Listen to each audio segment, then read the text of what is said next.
Pag-aaralan ng palasyo kung may mas malalim pang dahilan ang pamimigay ng donasyon ng mga grupong iniuugnay sa pang-espiya umano. Nakatutok si Ivan Mayrina. Sunod-sunod na mga nauhuli umanong espiya ng China sa mga nakaraang buwan.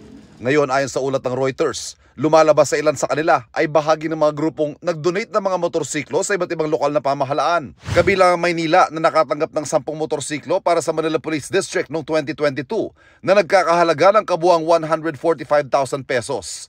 Gitang City Hall, wala silang nakitang mali na mga panahong iyon sa donasyon.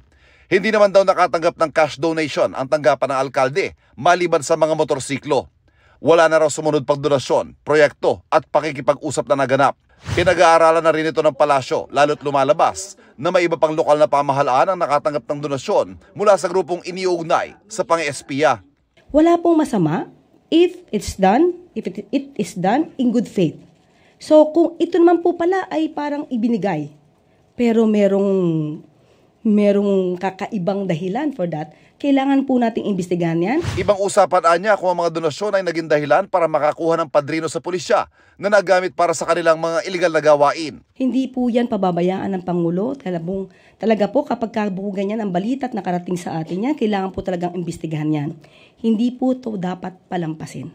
Ang NBI naniniwalang paraan ng mga donasyong ito ng mga espiya para palabasing lehitimo sila at mapalapit sa mga opisyal at makakuha ng impormasyon. Sila ay, yung mga tao na yun ay sleepers, ika nga, no? At to justify their stay here in the Philippines, may semblance ng meron silang magandang pakay, nagtatayo sila ng civic organization kuno or yung iba nag-asawa na dito.